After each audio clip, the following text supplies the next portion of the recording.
دل کے مسلمان بنے، روح کے مسلمان بنے، زبان کے مسلمان بنے۔ ایک ہندو نے نا کتاب لکھی ہے حضور علیہ الصلوۃ والسلام کے سیرت مبارکہ پر، ہندو نے۔ وہ ہندو کہتا ہے کہ میں نے نا عجیب منظر دیکھا ہے عرب کے لوگوں کا۔ ہندوؤں نے نا بڑا خوبصورت میرے محبوب کے بارے میں لکھا ہے۔ ایک ہندو نے جب حضور کی سیرت پر کتاب لکھی تو کچھ لوگوں نے کچھ اشعار لکھے، تو لوگوں نے کہا تو ہندو ہو کے حضور پہ لکھتا ہے، ہندو ہو کے؟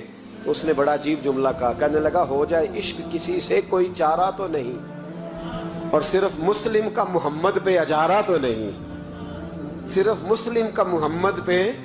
اور پھر کہنے لگا نام و نسب سے اگرچہ ہندو ہوں پر کملی والے میں تیرا سادھو ہوں، کملی والے میں تیرا سادھو، میں تو ساتھ دیوانہ ہوں یا رسول اللہ آپ کا۔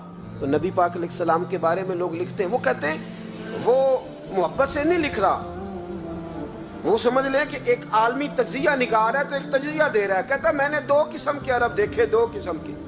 ایک عرب میں نے وہ دیکھے جو اتنے انا پرست ہیں، اتنے خود غرض ہیں، اتنے اپنے ذات کے بت میں الجھے ہوئے ہیں کہ وہ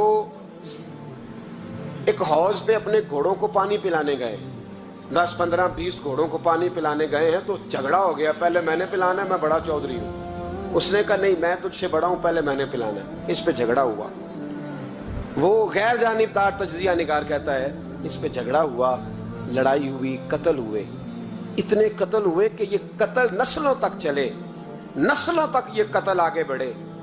وہ کہتا ہے ایک میں نے وہ عرب دیکھے۔ اور پھر کچھ عرصے کے بعد مکے اور مدینے میں اللہ نے اپنے نبی کو بھیجا، مصطفیٰ کریم علیہ السلام آئے۔ کہتا پھر انہی عربوں کا میں نے ایک اور رنگ بھی دیکھا، انہی عربوں کا میں نے ایک اور رنگ، وہ جو گھوڑے کو پانی پلانے پر لڑ رہے تھے، آج میں نے دیکھا کہ ایک جنگ کے موقع پر 3 صحابہ یا 7 صحابہ زخمی پڑے، زخموں سے چور ہیں۔ ایک آدمی پانی کا پیالہ لے کے آیا، ایک کو کہا پانی پی لو، زخمی ہو، شدید زخمی ہو، نزع کا عالم ہے، تھوڑی دیر میں ہو سکتا ہے شہادت نصیب ہو، پی لو۔ کل جو گھوڑے کو کہتا تھا پہلے میں نے پلانا ہے، میں نے پلانا ہے، آج وہی قوم میں نے عجیب رنگ دیکھا، کہا پانی پی لو۔ تو کہنے لگا یار میں تھوڑا زخمی ہوں، یہ جو میرے ساتھ لیٹا ہے یہ زیادہ زخمی ہے، پہلے اس کو پلا دے، میرے بھائی کا بھلا ہو جائے۔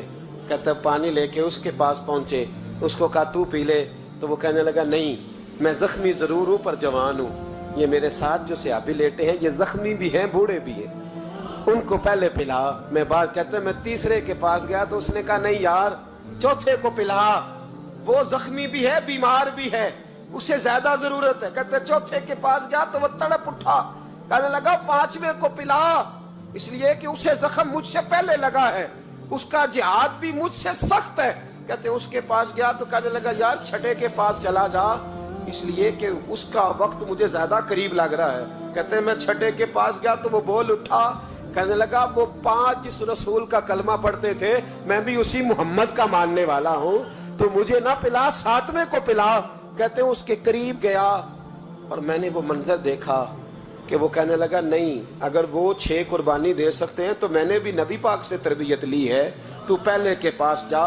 کہتے میں اس کے پاس جا کے کھڑا ہوا تو روح پرواز کر گئی، میں دوسرے کے پاس گیا تو کلمہ پڑھ کے شہادت کا جام پی گیا، میں تیسرے کے پاس گیا تو حوض کوثر تک وہ بھی پہنچ گیا۔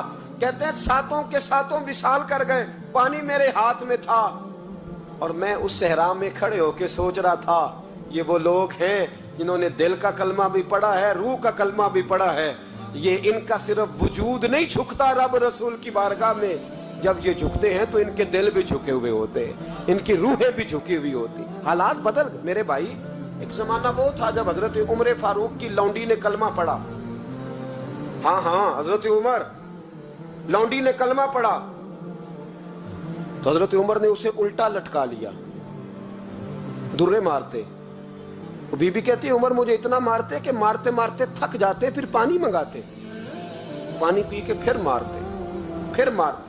یہ وہی عمر ہے جو کہتے جو کلمہ پڑھے گا گردن کاٹ دوں گا، یہ وہی عمر ہے جو کوئی غریب مسکین قریب نہیں پھٹک سکتا تھا، لونڈی کو دروں سے مارتے، وہی عمر کلمہ پڑھ گئے۔ اور پہلے تو ایک قبیلے کے سردار تھے نا بھائی، پہلے ایک قبیلے کے سردار تھے، تو الٹا لٹکا کے مار. چاہیے تھا نا جب امیرُ المومنین بنتے زیادہ سخت ہو جاتے اور ان کے اندر سختی آتی اور امیرُ المومنین بن گئے.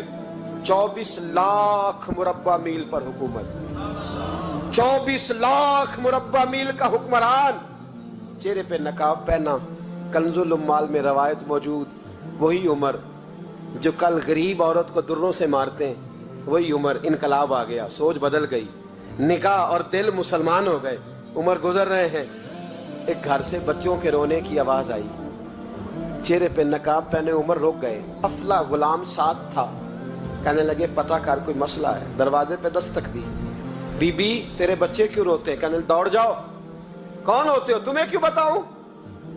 غریب ہر ایک کو نئی داستان بتائیں. ابھی ایک جماعت آ گئی, مجھے بتاؤ میں حل کروں گا. پھر دوسرا آ گیا زخم ٹٹولنے, مجھے بتاؤ میں کس کس کے سامنے زخم کھولیں, کس کس کو بتائیں. بی بی کہنے لگی جا دوڑ جا. درجنوں آتے ہیں روز پوچھتے ہیں, پوچھ کے تو بھی جا. آدھی رات کو تو کون ہے؟ حضرت عمر منت کرنے لگے, کہنے لگے بی بی تیری مہربانی بتا تیرے بچے کیوں روتے ہیں. تو عورت تڑپ کے بولی, کہنے لگی تو نہیں جاتا تو سن پھر. میرے بچوں کی غلطی یہ ہے کہ یہ غریب بھی ہیں اور یتیم بھی ہیں. ان کی غلطی ہے کہ ان کا باپ چلا گیا ہے. ان کی غلطی یہ ہے میں نے غریب گھروں میں پرورش پائی ہے. ان کی غلطی یہ ہے کہ ان کا دادا رئیس نہیں تھا. ان کی کوتاہی یہ ہے کہ ان کا نانا جاگیردار نہیں تھا. ان کی غلطی یہ ہے کہ ان کی ماں جہیز میں کچھ لے کے نہیں آئی. اور کیا پوچھنا ہے؟ حضرت عمر کہنے لگے بہن ماجرا کیا ہے؟ کہنے لگی باپ انتقال کر گیا. عمر جب سے حکمران بنا ہے اس گاؤں میں کبھی اس نے پھیرا ہی نہیں ڈالا, وہ آیا ہی نہیں. میری غریبنی کے بچے ساری ساری رات بھوک سے روتے, وہ کبھی آیا ہی نہیں.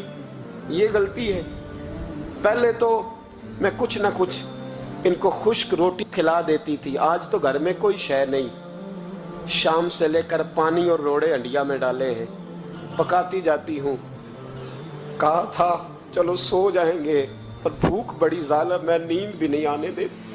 سب روگاں دا روگ محمد, جس دا نام غریبی کنڈ ولا کے لنگ جاندے نی دوست یار قریبی.